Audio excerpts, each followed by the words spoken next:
Hello. Welcome to our session. If you want to go ahead and start to add into the chat box your answer to this question. Can everyone see me and hear me?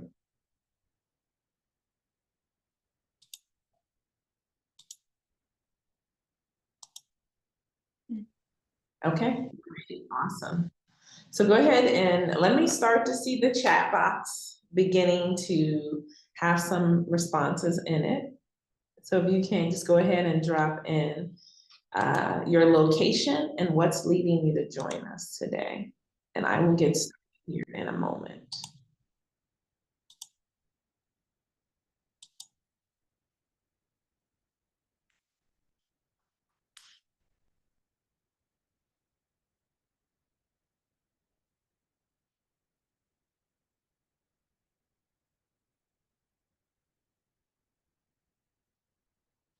Okay.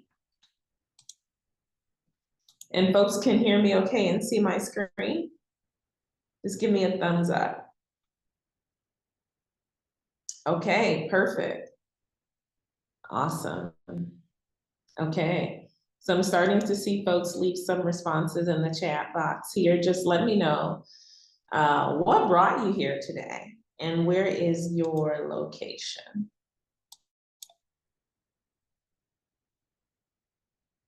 Okay. Hello. Okay. So I'm going to get started because we only have 30 minutes together, and I want to make sure that we maximize all of the time that we have together. So I'm going to go ahead and get started. And I will drop for you all in the chat box the handout towards the end of our session. But I want folks to just follow along with me. So as long as you have your notebook or something to write with, we should be good. Okay. So today's session is going to be focused on unlocking your leadership. I have the tall task in approximately 27 minutes to get you to think about what has you stuck in your leadership. Secondly, to give you a strategy for how to break free from that. Third, to get you to think about a very basic leadership story to be able to reframe. And then fourth is to get you to think about what you should start doing, stop doing, and continue doing so that you're able to lead authentically. So for folks who might be new to partnering with us or coming to one of our webinars, we often talk about the importance of our land, labor, and solidarity acknowledgement. For us, our land acknowledgement, we are standing on the Council of Three Fires land in Chicago. We stand in solidarity with our Indigenous brothers and sisters as their quest for reparations and economic development. We also acknowledge the enslaved folks of the United States from African descent who backbreaking, dehumanizing labor form the very foundation of our country, who have given us so many inventions, too many to name, that have contributed to our society. And then we also look at the labor of our Chinese family, Japanese, our Mexican family who built a lot of the railroads and some of the other infrastructures in our country who were subjected to dehumanization in that process. We say and do all of this because we believe in honoring those who have come before us. We believe in honoring our immigrants who have contributed to this country, and that we believe in solidarity. In order for us to be able to have a world where we all can thrive, and we believe folks should thrive no matter who you are in your background, then it requires each and every one of us to use our power, to use our choice so that we are able to create places where everyone could be honored and their dignity can be respected. For those who are new, here's a little bit about developing capacity. You've heard me say the word thrive many times. You know, that's our vision for the world. And we focus on developing purpose-driven leaders. And so we're focusing in on people who are in the public and social sector. So those people in philanthropy or in government.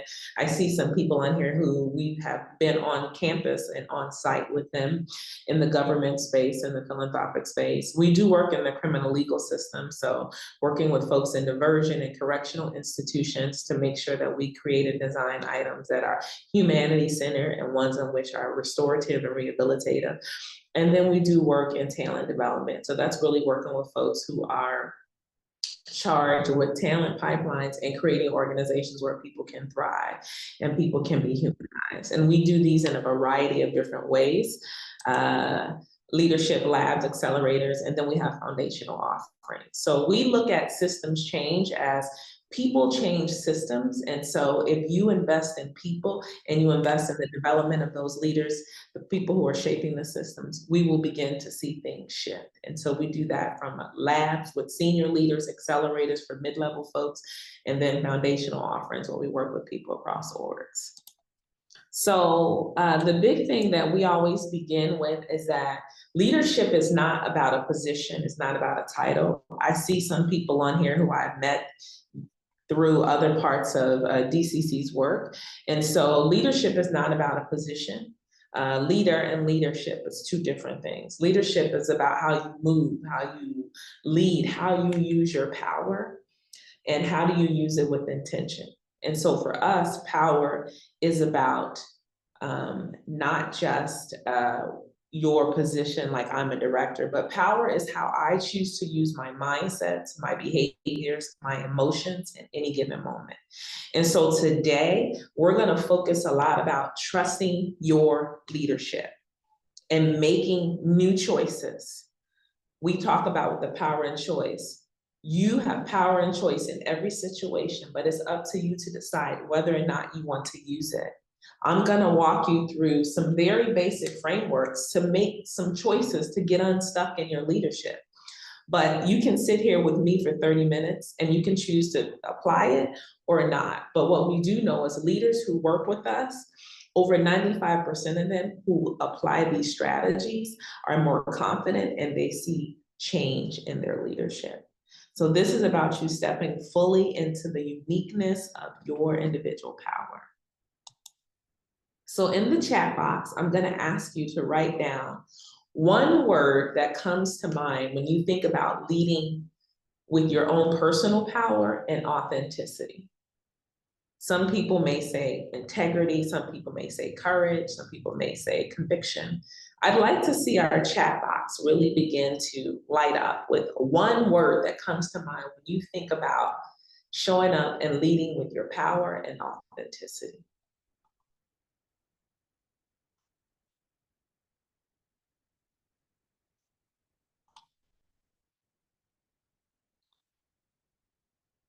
Let's see, fairness, honesty, okay. Trust, self-aware.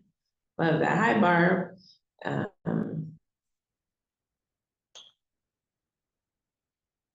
Okay.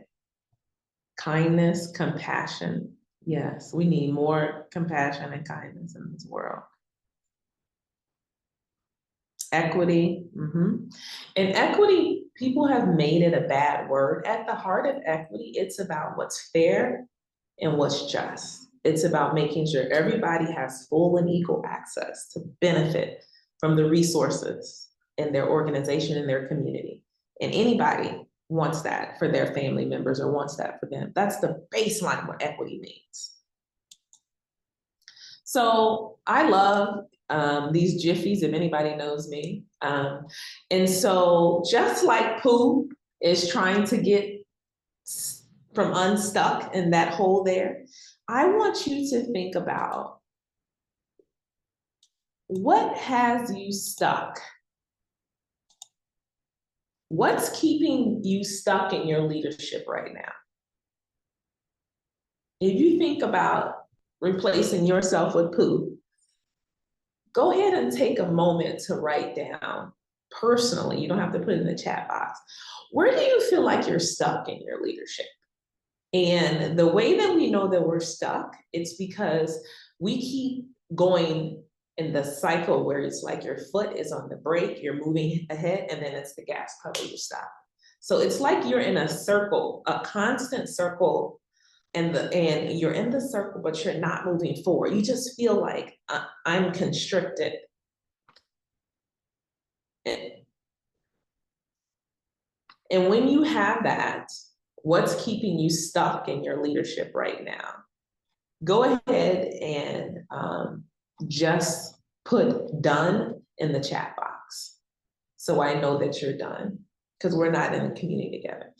And the example that I'm going to use is this person, I'm gonna call it Pooh, is feeling like they're constantly trying to prove themselves.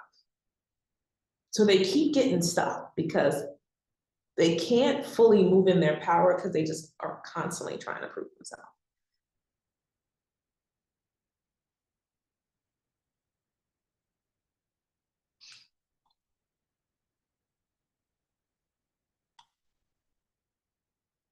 Okay. And a core part of leading authentically is to know when you are stuck. I myself was recently doing some leadership work with my own leadership coach, because even coaches need coaches. And I realized I was stuck in my own leadership with having false obligations to people. And I don't know if anyone's ever felt that, where you just have these obligations where you feel like you have to do these things for people. And it's like, nobody's ever said you should do it. And it's not something you should really be obliged to. But it kept me sort of going in a circle. And I was like, hey, this pattern has to stop. I'm stuck.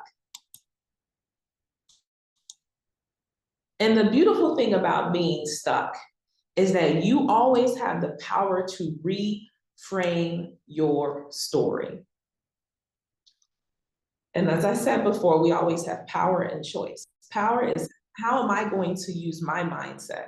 How am I going to use my emotions and my behaviors to serve me and what I'm called to do on this earth? And we always have a choice. You know, and not doing something is still a choice. So part of what we talk about here is what is the old story? So your old story is where you were stuck. So I want you to write on your handout now, old story, or write on your notebook, excuse me, I'll give you the handout in a second here. I want you to write on your old story, whatever it was that had you stuck. So Pooh's old story was, I must prove myself, right? Pooh was continuing to feel like, I gotta prove myself. And Pooh, that was leading Pooh to second guess themselves. And it creates an exhaustion if you're constantly second guessing yourself, because you don't move from the fullness of your power. So that was the old story. But again, you can choose to reframe your story, like you see that reverse signal with the gentleman in the graphic. So you must ask yourself, what is the new story that I want to tell? What can I do to reframe? Well, if I feel like I'm constantly having to prove myself, one thing I can remember, or a new story that I can make, is that I already have the power to lead. And I always say this to people, no matter where you are in the organization chart. You did not get where you are randomly, which means you didn't wake up, roll out of bed, and just happen to pop in front of a computer screen at your job. No, you made a series of choices in your life. You use your power to make a series of choices in your life that has led you to where you are right now. And so you have already used your power to get to where you are. So the new story is, I already have the power to lead. Why? Because my experiences shape my perspective. So I'm not in this role, or I'm not here without any past knowledge on how to show up and do things. Because when you say I must prove myself over and over again, that's coming at it from a deficit lens, because what you're saying is, I'm not enough. Now, that doesn't mean you need to develop skills and train in your job, because some of us get into roles and we need to grow our skill set. And sometimes you realize you must grow your skill set. But again, you still reframe your new stories. I already have the power to lead. And part of leading may be that you get additional training and development so that you can show up and feel confident in your role. But you do have the power to lead because you have experiences that predate you. So this person, Pool, is saying, okay, the old reframe over and over in my head was, I must prove myself, I must prove myself. The new story is like, okay, I already have power to lead. I can show up and do something. And I have previous experiences that have shaped my perspective. And what would happen if I just started to trust myself? What if I started to trust that this is my divine appointment at this portion in my life? Is this making sense? Can you all let me know if what I'm sharing is helping you out at all rethink your new story? Go ahead and take a moment to write down your old story and your new story.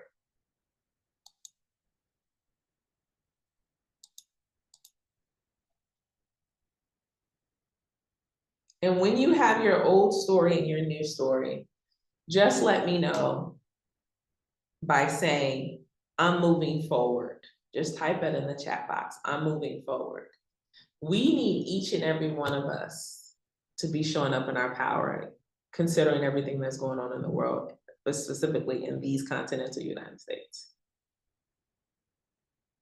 So when you have your old story and your new story, just say, I have mine, I'm moving forward.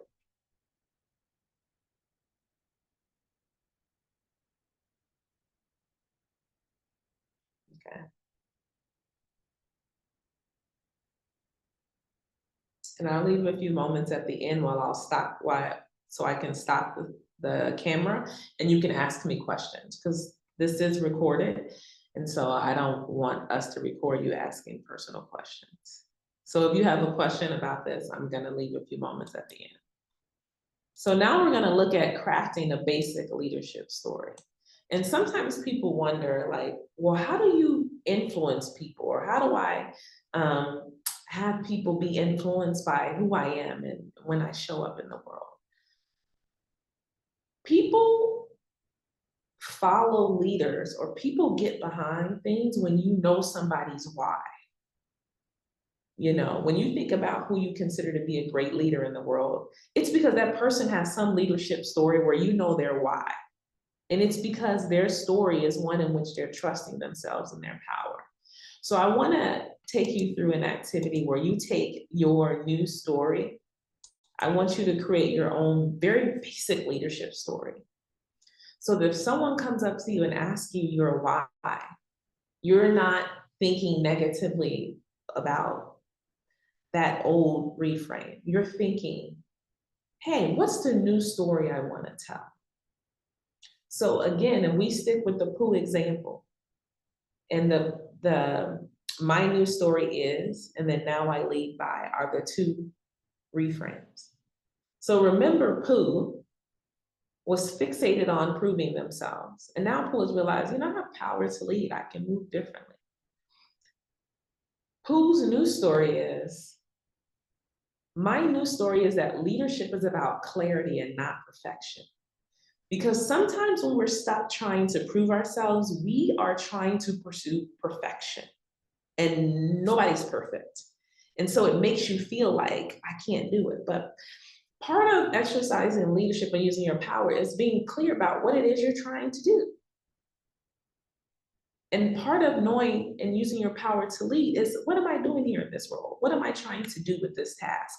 What I'm trying to do with this task in this webinar is I'm trying to mobilize you all to come out of being stuck and see that you can write your own story. And it's not about perfection. So what I'm trying to get you all to do here today is come up with a simple story that you can now tell yourself to move forward. So Pooh's new story is that leadership is not about, leadership is about clarity and not perfection. Now I lead by making bold choices with conviction.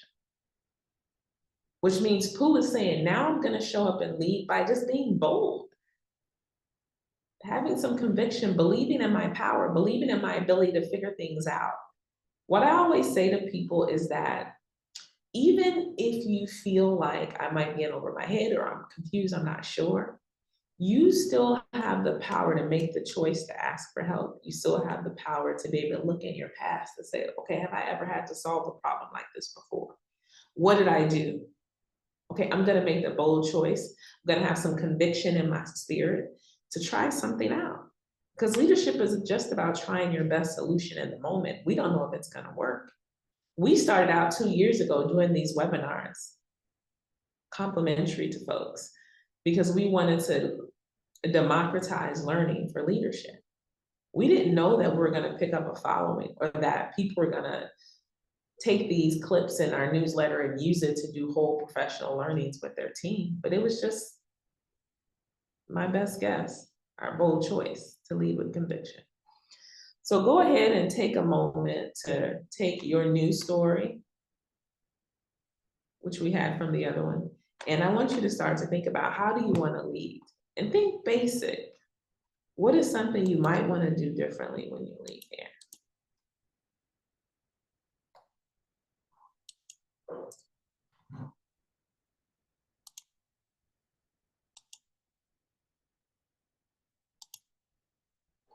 I just dropped a handout for you that you can print and use it with your team. And by the way, everything we do here, you can use it with your team. We just ask for you to cite us and you know, if you use our items, to make sure you give the proper attribution.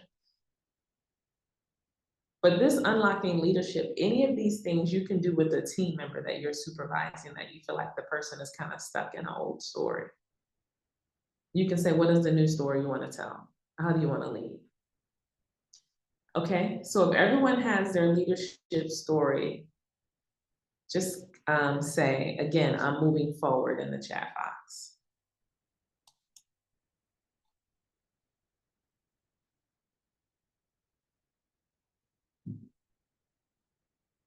Okay. And part of what I always try to do is to boil these things down to be very simple so that anybody can access them. So part of what I hope you do during this rapid session is to really commit to be more authentic. And I believe that when you choose to come from being stuck, when you choose to reframe and write your own story to say, hey, here's the story I want to tell about my leadership, here's how I want to lead, that you are starting to walk into your authentic leadership, because you're starting to say, I'm not going to let the circumstances guide me. I'm going to be as authentic as I feel comfortable being. And that confidence comes when you start to align your choices with your values. So when you started to rewrite that story, you were beginning to make choices that align with your values about what you believe about yourself, about what you trust in yourself. And so when you continue to do that, to trust yourself, to trust your power, you're not going to have to ask for influence in any environment. Influence will come, but before we can influence anybody, we have to first be able to influence ourselves. And we influence ourselves by being very clear about how we want to lead. So I leave you with this final stem, and you can do this on your own because I want to leave some time for questions, is to begin to think about, if I were to show up every day and lead authentically, what would I need to stop doing? And for this person, if we stick with Pooh would need to stop second guessing themselves and trying to prove themselves. Like, it has to be a flag on that play. What would Pooh need to start doing? Taking ownership, leading boldly, recognizing that they have power, they have previous experiences that can help them out. Pooh would need to start taking ownership. Whenever someone's stuck in proving themselves, I often say, are you taking ownership over your role? Are you showing up, and are you moving ahead, taking initiative to run with what's been placed in front of you? Because if you're sitting with the I tell you do, it's going to be very hard for you to be moving fully in your power. Part of it is taking ownership, trusting yourself. And what does Pooh need to continue doing? Continue building trust. Continue reading my new story. Continue reading how I want to lead, putting that on a Post-it note, saving it in my phone. Because every time I read that, I remind myself of my why.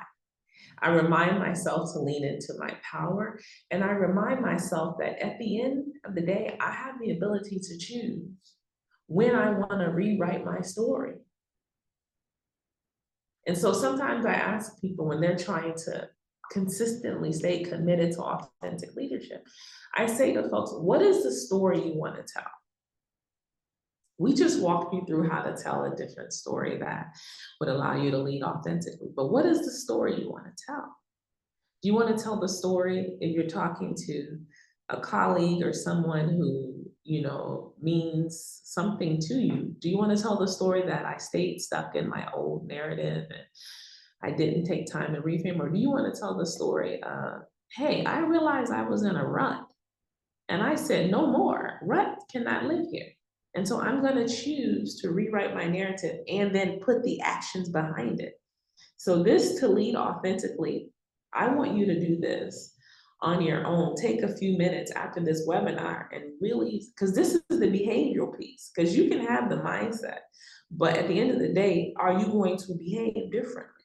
And this is saying, what are you going to stop doing? What are you going to start doing? Because if we stop something, we're going to start doing something, but then what do you need to continue doing? Because you're not someone that's just ineffective. You have been doing some things right because you are where you are in the world. And so there's some things that we always need to hold on to. And so I'll end with this and then I'll shut the recording down so you can ask me questions. You did a lot in 27 minutes. You named why you were stuck. You chose a new story. You crafted a basic leadership statement. And now you're going to leave and think about how you can make this commitment to lead authentically. But I'll say this to you, the power is within you. You have to trust it, you have to use it, and you have to be willing to lead with that conviction. And conviction just means, hey, I believe in the fiber of my being. I am supposed to be right here at this moment. And so I'm going to maximize and seize the moment. So if you liked what we did, I encourage you to consider enrolling in our Beacons program, which we'll put this in our follow-up email to you. It's a 4-part leadership development program for managers where we really kind of help people to begin to think about how do they lead confidently and also manage their teams with confidence. If you have not, please go ahead and take this survey. You can scan the QR code. This is really important because, again, we do this for no charge. This is our commitment to open access, to make leadership available to anybody who wants to learn to grow. And so we want to encourage you to take the survey and let us know how we did. Let us know what you're taking away from this. And I'm going to stop the recording. I'll keep the share going, but I'll stop the recording and then I'll leave it open if people have any questions. Thank you all for joining me. I really appreciate you giving me your time. And you're feeding my tank because I love doing this type of work.